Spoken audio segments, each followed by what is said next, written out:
Starting. You're live. All right, we're live. This is very exciting.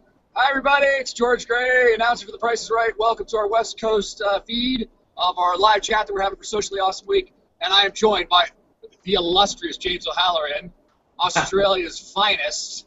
Australia's absolute finest. And Heather Allen, who's orchestrated this, very kind, and actually helped me figure out how to press buttons. I'm actually driving across country right now, headed towards St. Louis. So that's why you see the car and the motorcycle behind me, and you'll hear a cat meowing.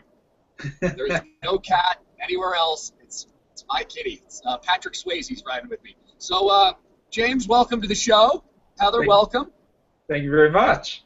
Oh, and we're also waiting for our director, Adam Sandler. And he's, I guess, he can't figure out what button to press. Is that what's happening, Heather? I've done it. Oh, hey! Here he is. Welcome, Adam. There he is, ladies and gentlemen, Adam Sandler. Yeah, so my comment is Firefox? Really? Come on. So Safari, good on you. Oh, really? It wasn't working, huh? No, Firefox. Firefox sponsored my video call for the East Coast version, and Firefox just decided, you know what? No, not going to let you do it. So, off to Safari we went. Thank you, Safari. Good job, Apple, as always. Big fan. So here we go. Yes, I changed wardrobe. Well, I figured it was a new feed for those. It's a West Coast. Yeah. James changed too.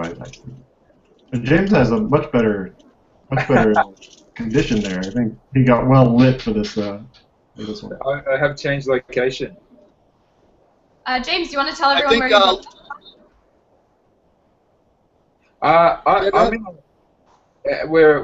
I'm in a little town. I'm on my way to Carmel, but today I'm in Cambria on the way there. We're going to Hearst Castle about 12 o'clock, I believe that's where it is, so that should be exciting.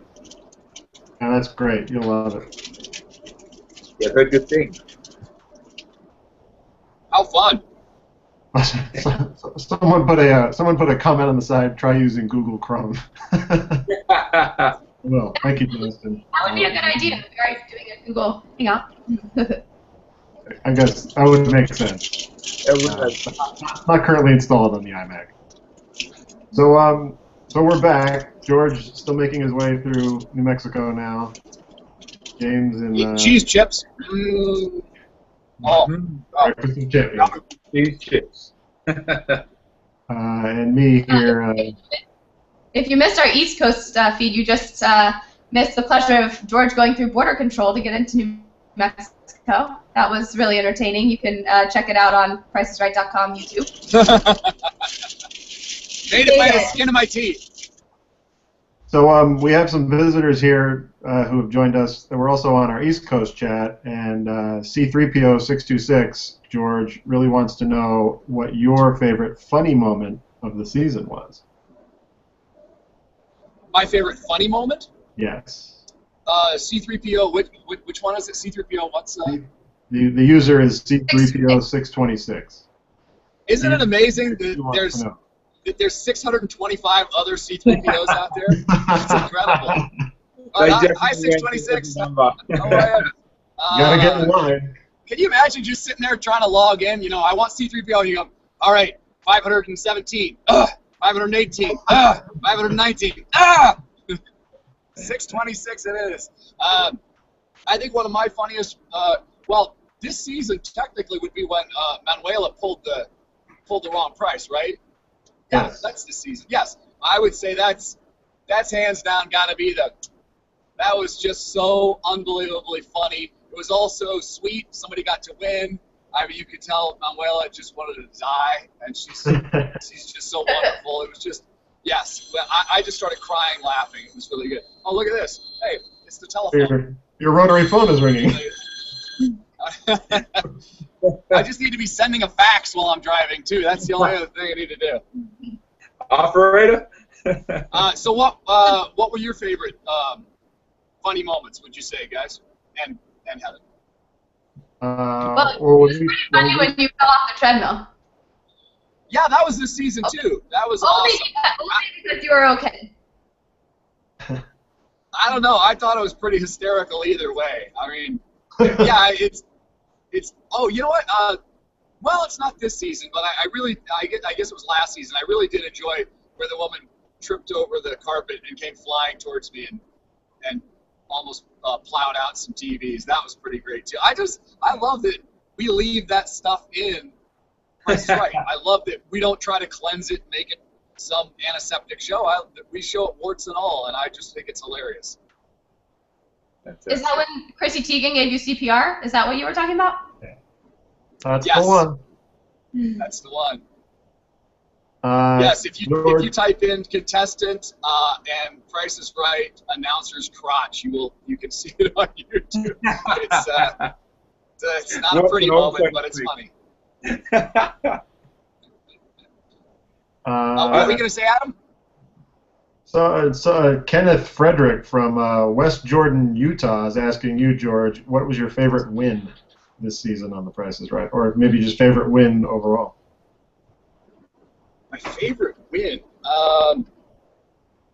You know, the ones that I always really like is where somebody shows up in the audience by themselves, that they were going to come with friends, or they just decided they just needed a break, and they just get away. There was one guy that we had, actually, it was in the last couple of weeks, so I'm not sure when it's going to air, and I won't give too much away, but I think he said he had $11 in his checking account, and like he just got married, and it was a really sweet story, and I can't remember if he won, but it's a really good story. That's all I can remember when you see it. It's awesome. It's super fun. So I love those kind of wins, you know. Yeah, that was a good one. Do you have one, James? Or Adam? Either one. My favorite one of all time is when Ani won $100,000 in Pay the Rent. First ever Pay the Rent winner, $100,000. That was awesome. And Ani's actually cool. bought a house with the money now. Wow. That's so We're cool. going to actually go next week, so we'll be posting something sometime this summer with an update from Ani. That's great. We should have required her, like, if she bought a house, that when you hit the doorbell, it's got our theme song. That's the one. Great idea. We could probably make We that should happen. just like throw it in the deal. Like, here, just pop this in.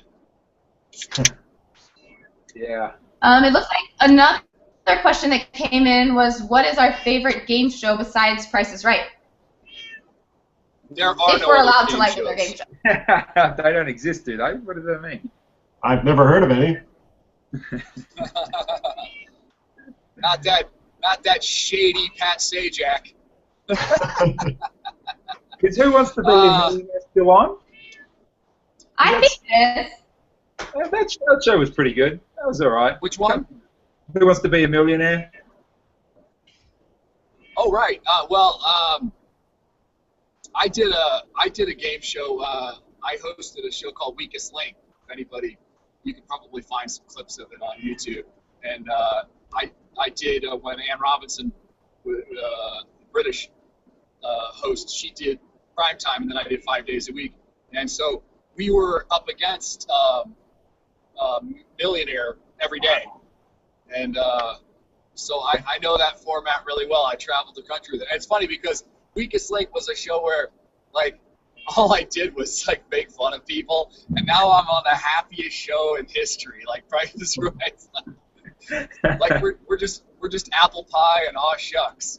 Which means I got an evil Anybody streak in me. Does anybody have a least favorite game show besides Price is Right? Why do you want us to go all negative? Just There's these hilarious ones. I think they come out of the UK, but you just every now and then see funny clips of them on YouTube or something. But there are these really dry shows where they play anagrams and things, and they're the nerdiest people. And usually they're just on there because of the sorts of characters they get on. But they'll just I mean, watching 5 minutes of it, you go, okay, that was sort of entertaining, but it's hard to believe that there's these shows where it's just a plain blue background. The host is completely dry and just boring as all hell. And then yeah, the games are just anagrams. And it's amazing those shows. Anagrams? Yeah. It's in the UK. The Brits, they're brilliant. It sounds great. I gotta find that. That sounds awesome. Oh, that reminds me as well. Then you got all the Japanese game shows. I mean, they've got to be up there. If you can make any sense of them, they're pretty good. Oh yeah, they have their own version of Wipeout or something like that. Oh, that's right. Yeah. That was actually a Japanese show originally. Yeah. Oh. So it looks like we have another question. That we've had a lot of guest models on the show in the last couple of years, which is true. We like to do a lot of cross promotions with our friends on other CBS shows and other guest models and guests. And there was a question: are we going to see a throwback show with Janice Pennington and Holly Hallstrom? I'm not actually sure who those people are. I think I'm a little too young, but anyone want to take over that one? Janice and Holly were models early on in the run of the show. I knew that. I knew that. Yeah, the guest models are really fun. Chrissy Teigen, we just mentioned, was wound up being part of one of the biggest moments of the season, I think, when George CPR. We had Carrie Keegan, she was great. We had iJustine this week. I think it was just yesterday, right, Heather? Yesterday. She was really good, actually. I was really, really impressed. She's got modeling skills, I will tell you that. And a lot of lots of the I think we can look forward to more crossovers with the the other CBS daytime shows. We had we've had guests on from the talk. Cheryl Underwood was awesome. So yeah, look for more guest models. And of course, we got to shout out for Melissa Ordway, because she comes on the show all the time, and she's just awesome. She feels like a regular to me, though. I mean, she really. You're right, because she's done it so many times. But every time she shows up, of course she's beautiful, but she's goofy and she's silly and she's fun, and so she's just a joy. Not like that Daniel Goddard. Oh God, he's dreadful. And he's Australian. I hope he's Australian. Yeah. Oh, I hadn't noticed. Those guys. Those guys. Yeah. James, do you and Daniel have a friendly rivalry going? No, I don't think we've got any rivalry going. But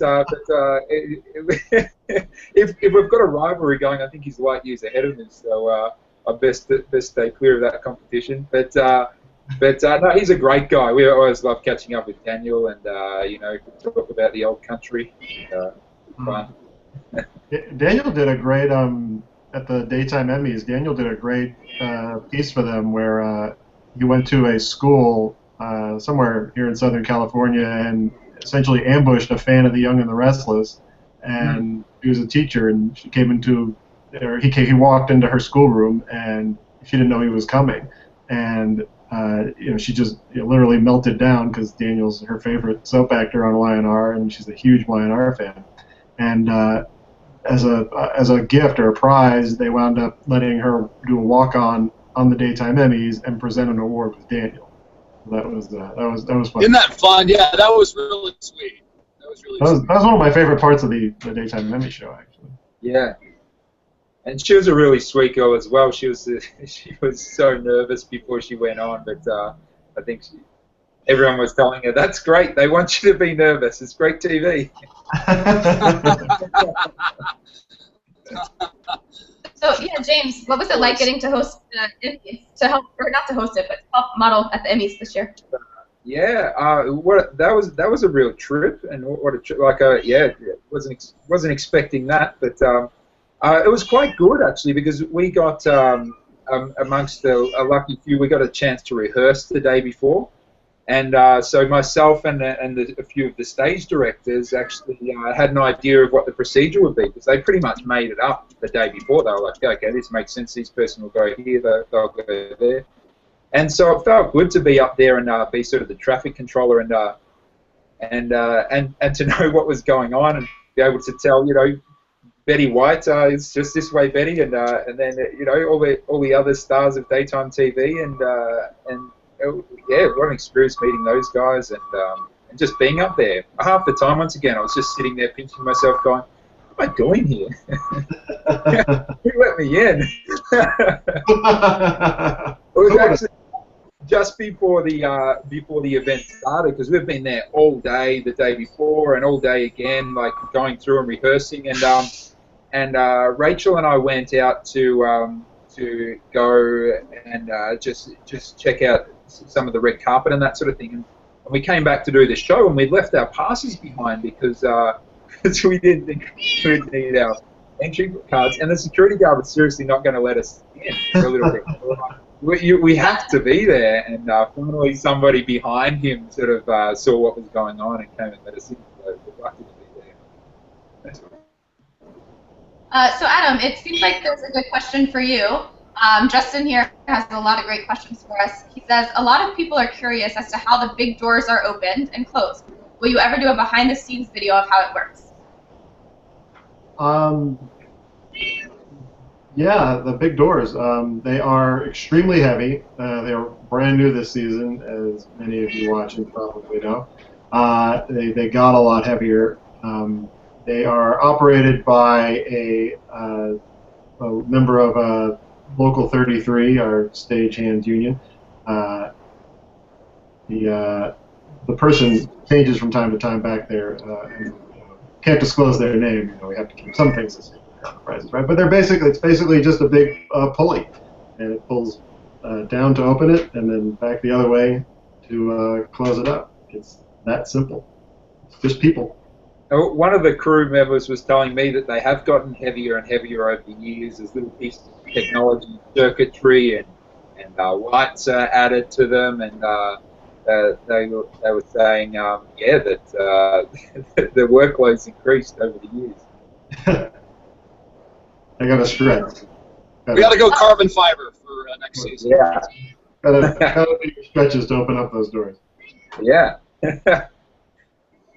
So another Pretty thing, active anyone who's been watching the show lately is going to notice that we've redone a lot of the games, like Time is Money, Clock Game. Adam, you were behind a lot of that. Do you guys have, out of the ones that we've redone, a favorite and that you're most proud of? I didn't get any of that. Oh, you didn't? No, I think the whole thing froze up. Oh, let me repeat. So basically, we've redesigned a lot of the games in recent seasons, and Adam, you helped with that a lot. Clock Game, Time is Money. Do you have a favorite that you're most proud of the redesign?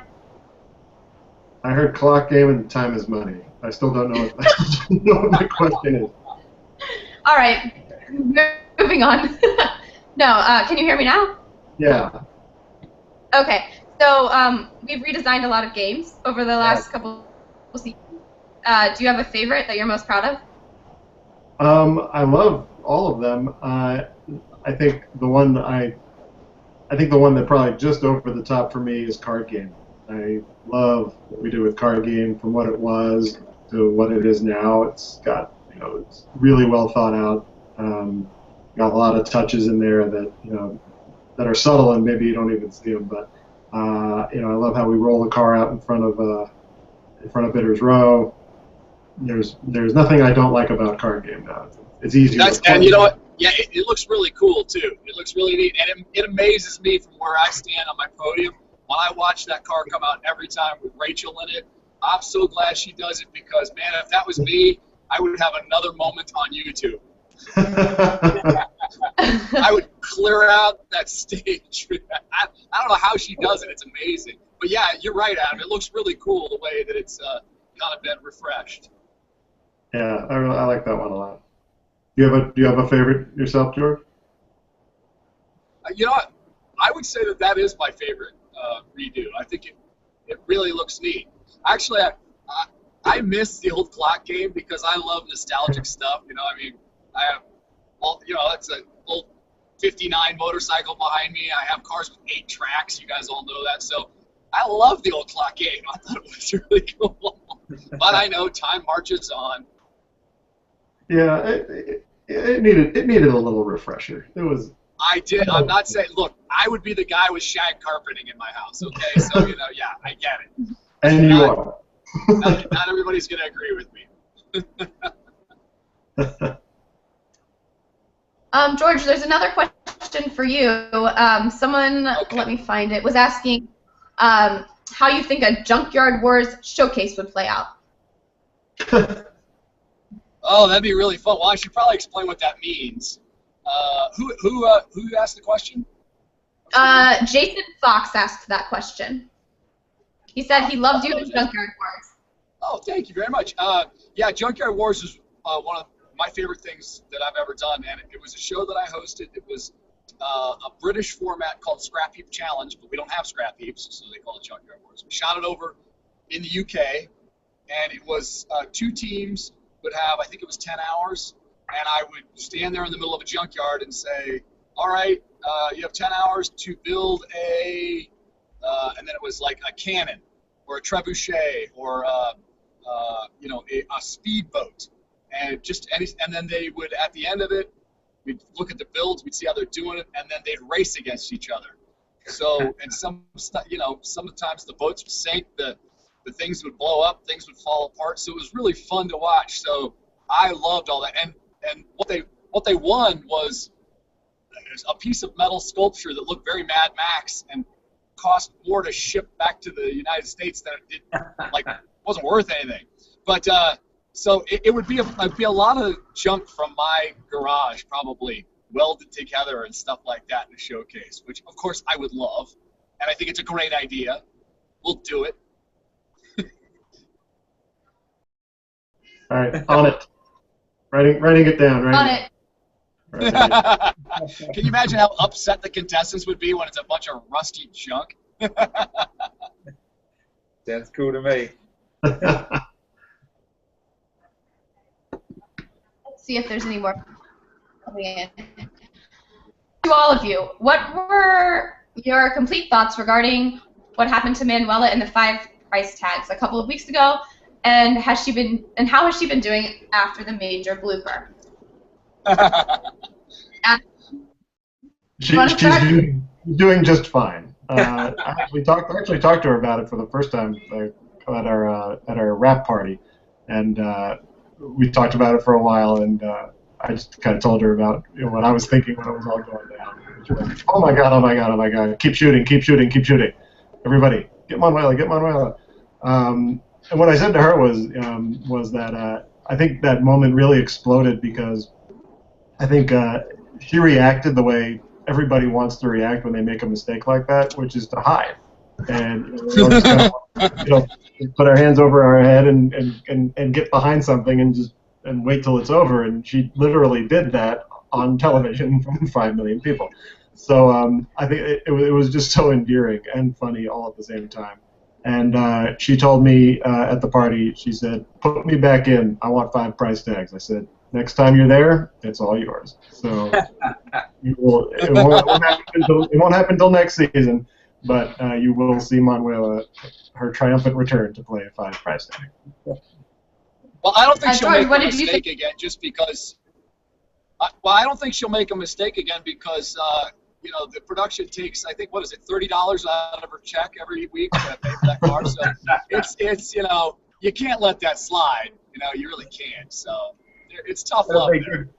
That'll be good job security for her if she's got to hang around till it's paid off. All right. For the record, in case your sarcasm detected, I'm joking. I'm kidding. It's 50 no bucks. way is financially responsible for the car. It's on us.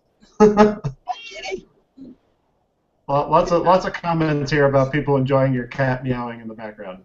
Oh yeah, I'm sorry about that, everybody. That's little Patrick Swayze here. You know what? Yeah, let me see if I can show you him. Can you see him? Yeah, we got him. Hilarious. There he is. Is that it? See the side. I think he's escaping. Yeah, here, wait, there we go. There he is. That's Crazy Swayze. Hi, dude. Aww. What's up, man? Oh, Yeah. So yeah, he's a cutie. if you didn't catch the first installment, he's never really traveled before, and so he's learning that to cruise with me, you gotta be able to go cross country. He's calming down. He's good. Got a lot to say. My cat came in a few minutes ago wondering how I was doing. My cat came in a few minutes ago. There was someone, I think it was Justin, had said that his cats were like jumping at the TV trying to find the cat in your car. Oh, that's Dogs funny. are going crazy. Yeah, see? Everything. Little entertainment for everybody. There was another question. It was asking us how we liked it when Bob came back and gave away a car during playing Lucky 7 for April Fools. We did. We answered Well, that. that was really neat. I don't think we heard from George on it. So George, why don't you talk about your Bob Barker reaction? Can you guys hear me right now? Yep. Yeah, we hear you. Okay, there's a little delay. Well, before, when between April Fool's and his 90th birthday, I'd never met him before.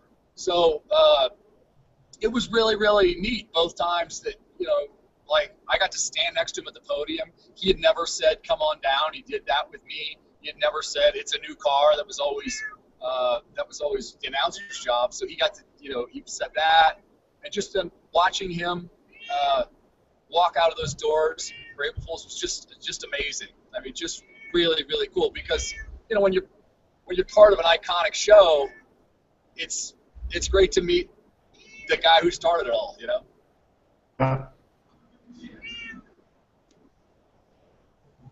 Yeah, and we love it when contestants win. So when Bob gave away the car during Lucky 7, we were so excited. And you'll see that with Drew during the show. He's genuinely happy when people win the prizes and genuinely sad when they don't win. And so that was a great moment when Bob gave away a car. Oh, Yes. Here's a great question. I love this question. Tristan Bauer asks, if you were called down to be a contestant on The Price is Right, how do you guys think you would do? Assuming, of course, we didn't know what the prizes or the prices were. I would be horrible. I'd be so terrible at it. I think my mind is often still in Australian dollars for things. So, a car comes out, especially cars. They're so expensive in Australia. They're at least double the price. So they come out, and I'm thinking like, oh, I think we might have. it'll be like $50,000, and then they come in and they're like, it's $22,000. I'm like, wow, I was way off. And you probably have the exchange rate to deal with in your head, too. Exchange rate to deal with, yeah, it's tough. It's tough. I would be terrible at the show. I think I would. George, how actually would you be? I think I'd be pretty darn good. I really do. Because I love playing the game. When I announce the copy of what the prize is going to be, then announce the items, and then I do what everybody else does in America. I watch the person play the game, and I play along too. I don't know the answers. I just try to guess them myself, and so I play it every day. And I know tricks of the trade. And if you tune into Price every day, there's plenty of things that if you ever came down to show, you'd be a much better contestant than if you'd never seen it. So you gotta watch. What about you, Adam? I think I'd be fair. Not as bad as you, but not as good as George. Right in the middle. You'd crush it. Are you kidding me? You'd be amazing. I don't know. I go back and watch shows, and I still don't know the prices. So I'm the one who I'm the one who helps put it all together. So, it amazes me what I forget when I'm watching the show. Adam, there's a question for you about a phone game is a retired game where an at-home contestant on the phone and a studio contestant work together. Could you see a revised version of that using Skype or any other retired games that were going to come back? I do like the idea of using Skype because clearly we're doing Socially Awesome Week and we like to use Twitter and Snapchat and Google Hangouts and all these mediums, and so Skype is a good one for something. Yeah, Skype might be. And the phone, for those who don't know, the phone home game, which actually predates my tenure on the show, was when I was still in the bassinet back behind door 2. It was when they would actually call somebody at home. People would send in postcards, and then they'd select one, and they'd call somebody at home, and the contestant and the person at home would play. Actually, I think I may be wrong about this, but I think the person on stage played for the person at home. I don't know that the person at home had any input on it, but I could be wrong about that. I think Skype is actually an interesting way to try to pull it off and do it again. We've talked about it in the past that the biggest barrier is time. There would be a lot of time involved in that. Time is at a premium on The Price is Right. With all the advertisements that the good folks at CBS put up, our time is at a premium on the show, so we have to keep an eye on the clock. So, but it's an interesting idea with Skype. We should talk about it. Definitely. Adam, if you look on the side of your screen, there's a question from Corey. Is that something you'd be interested in talking about? I don't even see the question. So. It's towards. Okay, I see it. You know what, Corey? That was so long ago, I can't even remember. You know, as you get older, it starts to fade. And who even knows? It's out there on the internet, I'm sure. We could Google it and figure it out. And Adam, look at the question right above Corey's. It's not really a question. I guess. The pay the rent one, the $100,000 sign. Yeah. Well, we dimmed the lights on the stage. Taz is asking, could the lights on the doors be dimmed when the $100,000 sign descends? The doors detract, I think is what he or she was trying to say from the sign. I'll talk to our folks in lighting. But as you know, we bring down most of the lights in the house. I think if we brought down the lights and the doors, the stage would probably get really, really dark. And I think I'm not sure that would enhance it, but for fun, I'll have them take a look the next time we play it. I promise. Let's see what other questions are coming in.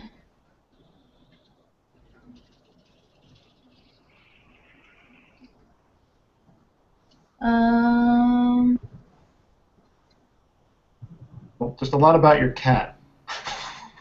Yeah, a lot about So that's what the He's internet. not mewing right now. He's Wondering if the cat is a Russian being really blue. sweet.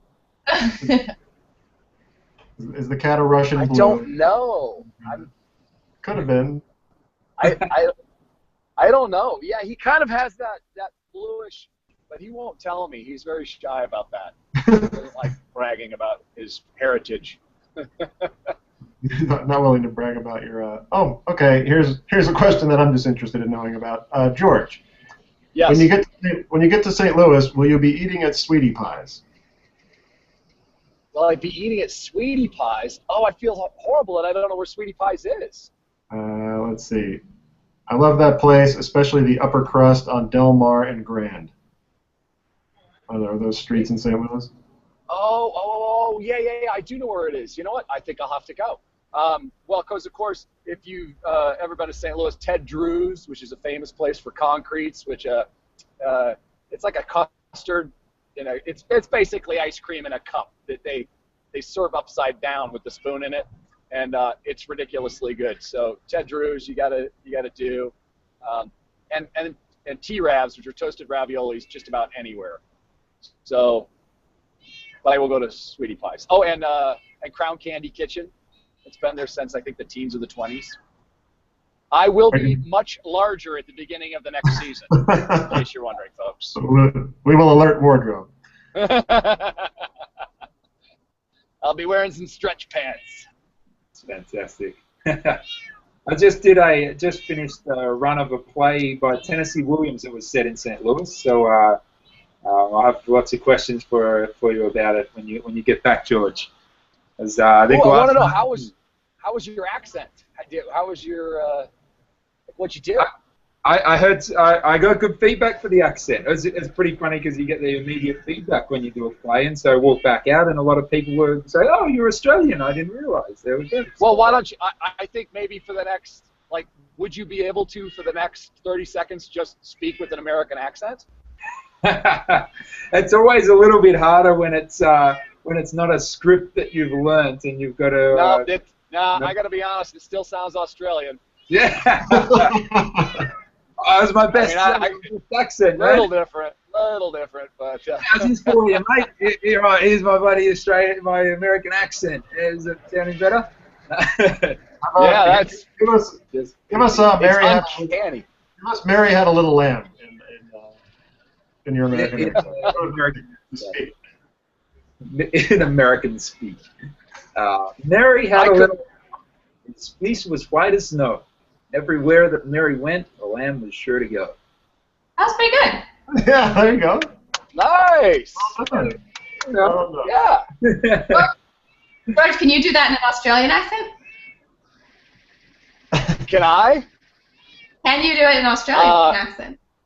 Oh, God. See, I could do it in an English accent, but that's the problem is I would just lapse into English. So it's because it says lamb.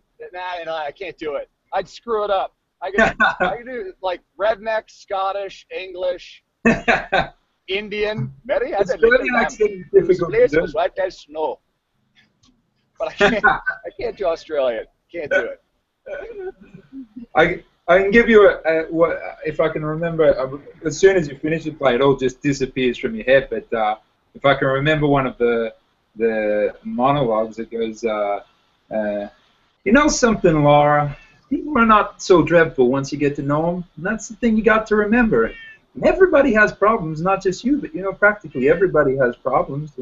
You think of yourself as being the only one who's disappointed, but you just take a look around you. What do you see? A whole world full of people just as disappointed as you are. How's that?"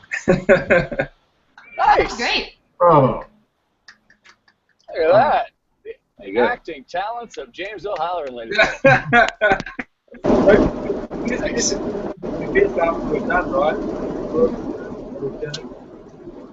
Here's a fun question for us. It says, what prize would you like to see be offered that just isn't possible? Eternal life. $1 million. Yeah, we did Oh no, that's possible. that. Possible? Yeah, $1 million is possible. We had $1 million Plinko for, I think it was Big Money Week this year. Hi. Where was Come here, buddy. Want to come be on camera? Come on, buddy. You sure? Come on. Why not? Come here. That's a I've great always point. thought it would be cool to have an airplane as a prize. I think they've done that back in the day, but it would be a pretty cool one. That would be difficult. Yeah, they did an airplane a while back on the show. What price? An airplane. Airplane, yes. You know, the prize that, of course, I would love to give away is vintage cars again, but that doesn't work out. Do you know what Yeah. they should do? I'm gonna go with an aircraft carrier. I think that'd be cool. Yeah. And who wouldn't want an aircraft carrier? Who wouldn't want that? What about an outer space trip by Virgin Galactic? Oh, That would be Oh, we yeah. actually talked That'd about be doing it. really cool. There we go. Are they even doing them yet? I don't that'd think be really think they're ready to go yet. You can buy tickets, but it's an investment at this point, I think. Yeah, but I think once they get them going, we'll do it. We'll do it. Oh, yeah. Wow, that would be amazing. That would be cool. So there's another person who's asking what our favorite memories working on the show are. Adam, do you have one? Just in general? In general, besides this Google Hangout, Of course.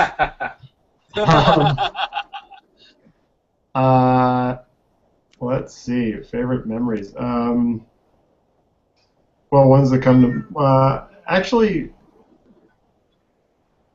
I think one of the coolest memories I have is being there when Drew came through the doors for the first time.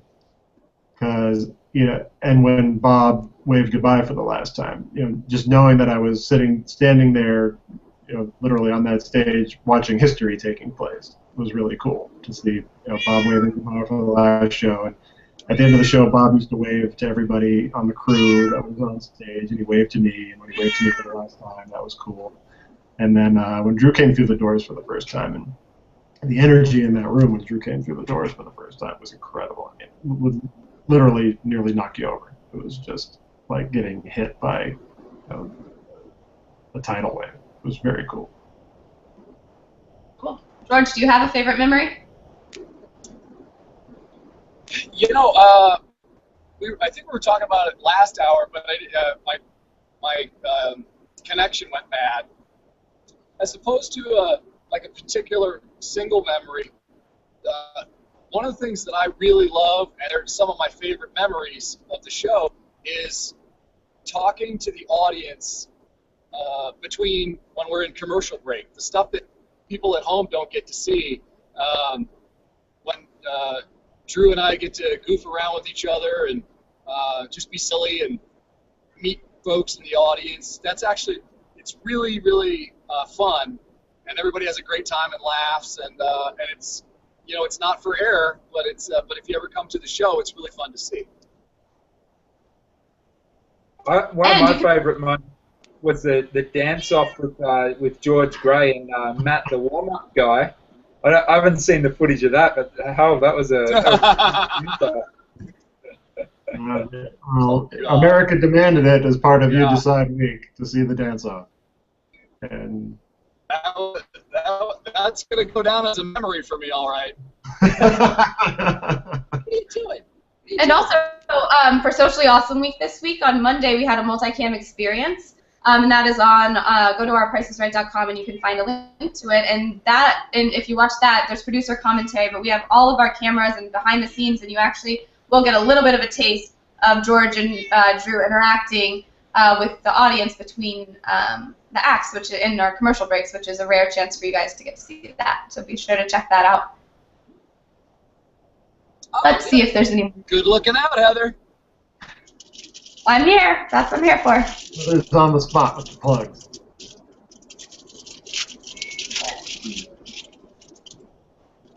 So George. Oh, George, this is St. Louis.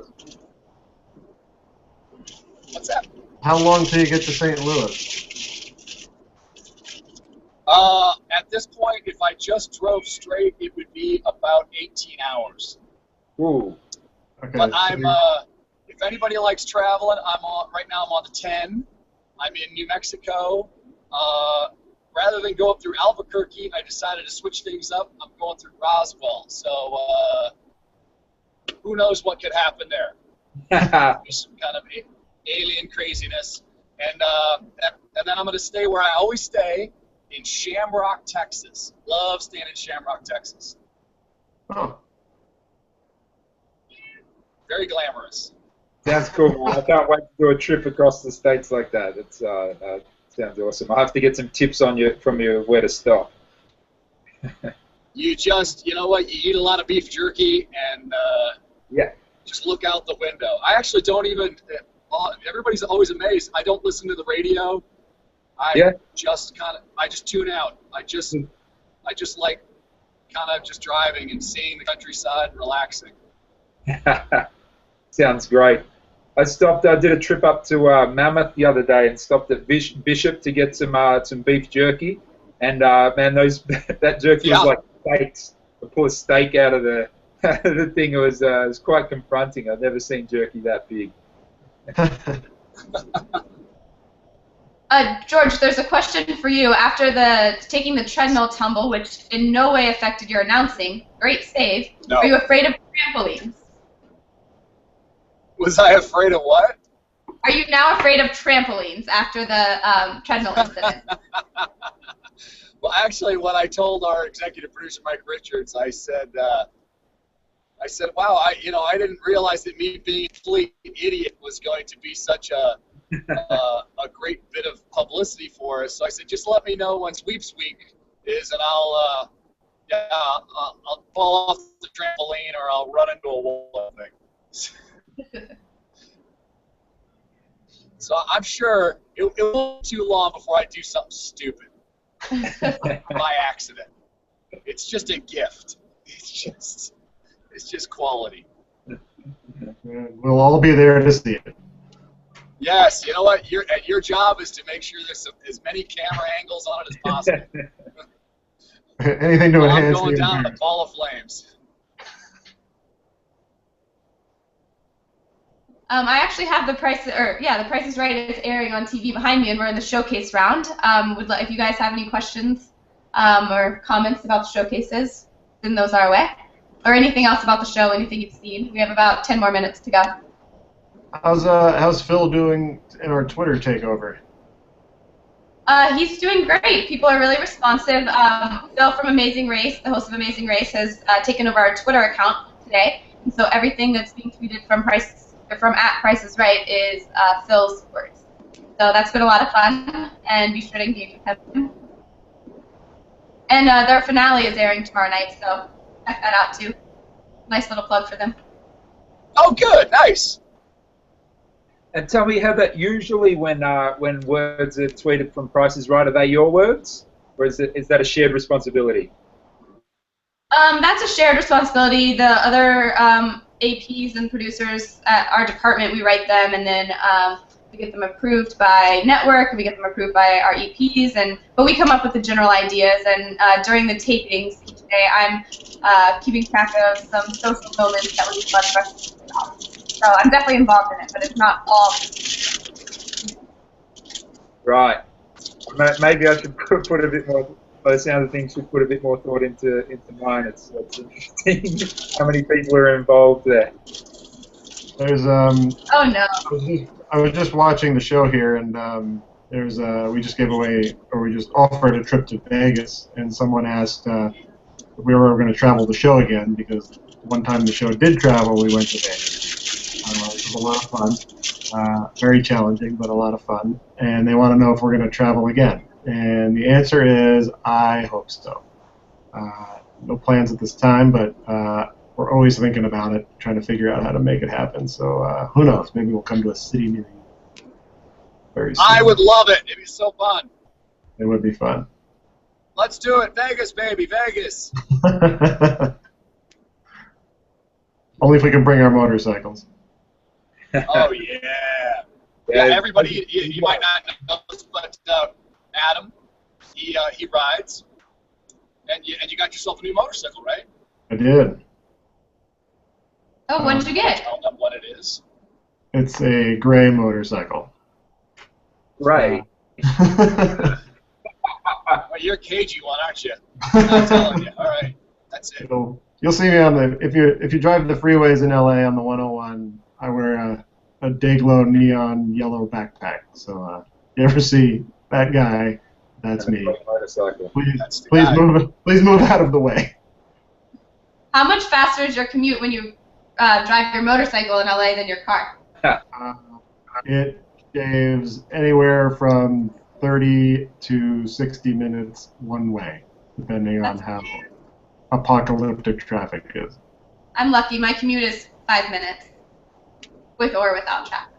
Same here. That's the way to go.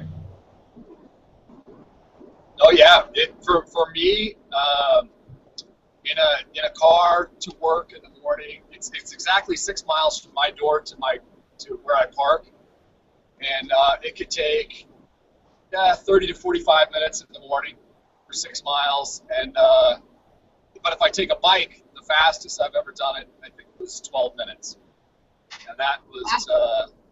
Yeah, they raised the speed limit on all the roads that day. That's why I was able to do it. So it was, really, it was just a one-time thing that they did, so that was very special. Yeah, that's a California holiday thing. Yeah, it was weird. It was weird how they did that, and I got an email, and I just did, I took it for granted, and so I just went. Adam, there was a question about showcases and how long it takes to rehearse them before we let the studio audience in.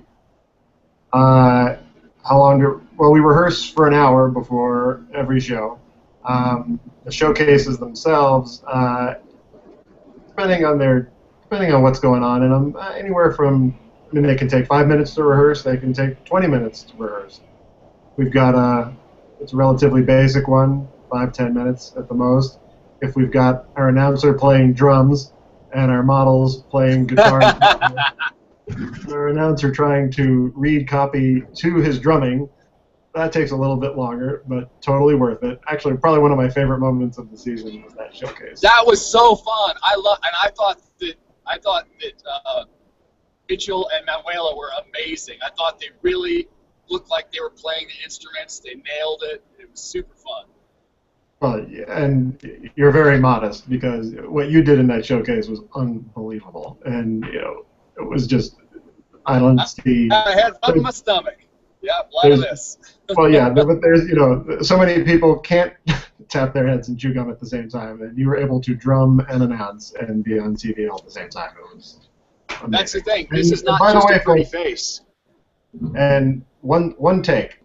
What you saw on TV. Yeah. That was it. That was the take. One take G, they call me. That was it. I think we rehearsed it maybe 2-3 times. Yeah, we did it 3 times, I think. But I love it when we do fun stuff like that. It's just kind of different, it's challenging, it's neat. Yeah, and those are the most fun. It's when you really get to, get out of the comfort zone a little bit and do something different. I understand. I guess it's. I'm sorry. Go ahead. No, you go ahead. What I was going to say is, I had heard that because showcases get pitched and then written in advance. I had floated out the idea that I would like to try to do a tongue twister because I always joke around when I see the writing. It's like, come on, guys, I can't say this. And this is really hard. So I just said one time, you know what? I want it purposely to be like almost unpronounceable. So I guess it's going to happen maybe next season. Is that right, Adam? It is in the pipeline. It is coming. I love it because it's going to be terrible. And of course, what I'd like to do is not retake it. Like I just want to rehearse it, and then whatever happens, happens. Obviously, if I screw up the prizes, then we'd have to redo that. But if I screw up, I think everybody should get to see me screwing up. Consider it done. Or at least you can show that on social media, if nothing else. Yeah, you're right. That would be fun. So someone had a question that if we were ever to take the show on the road and not go to a major city, where would you guys want to go? George, that might be good for you. You seem to know all these small random towns from your cross-country drives. Gosh, I guess since I'm going to spend the night there tonight, I would pick Shamrock, Texas. We'll put it on that the seems list. like a good beautiful St. Patrick's downtown Day Shamrock, special. Texas. We'd be 6 people. I'm sure they'd be very happy to have us. Adam, do you have a I think we should go anywhere in Jersey. So I can get some. Just hanging out at home. What about you, James?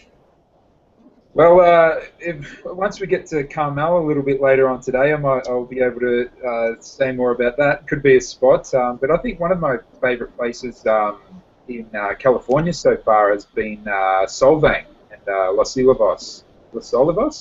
They're little towns, wineries and things around. I don't know what it's going to do for the show, but hey, afterwards we can go and check out some wineries, and that'll be fun. So. That would be fun. Well, it looks as if the show has come to an end on CBS for the hour. No more Price is Right for the day. Oh, did it? Yeah, it's all done. So I guess we are too. Was it amazing? It was. Oh, that's it? It was amazing. We can all go back and watch it again on YouTube. And Well, tomorrow I can speak for me that it's been really nice. It's actually past the time for the first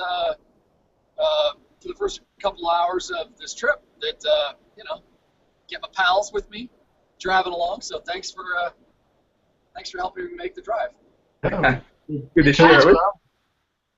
Shame we can't be there for the other 18 hours. Down. Someday. Tomorrow we have one more episode of Socially Awesome Week, and we did an Instagram contest, and both of the winners who we flew out to LA are going to be in the audience, and one of them is going to get a chance to come on down, so don't miss that. Oh. Good plug. Good plug. Socially Awesome Week. I'm full of plugs. Well, thank you, Heather, for all your plugs. And thank you, James. And I have one more plug. Oh. We also, tomorrow after the show, we're doing a special post-show segment that'll be online as well. You'll get to be with all the cast, and Mike Richards is going to be hosting it, and it's called The Price is Right After, and that'll be tomorrow after the show, so check that out too. Yeah. Oh, that airs tomorrow? That was super fun. I loved doing that. So, yeah, if you get a chance, check it out. It's really neat. Yeah, ditto. Don't miss that. Really cool. Very cool. And a first on The Price is Right set, too. All right. Well, thank you, James. Thank you, Heather. Thank you, George. Drive safe. And we'll see everybody for the next Socially. Have a great day, everybody. Bye. Bye. Bye.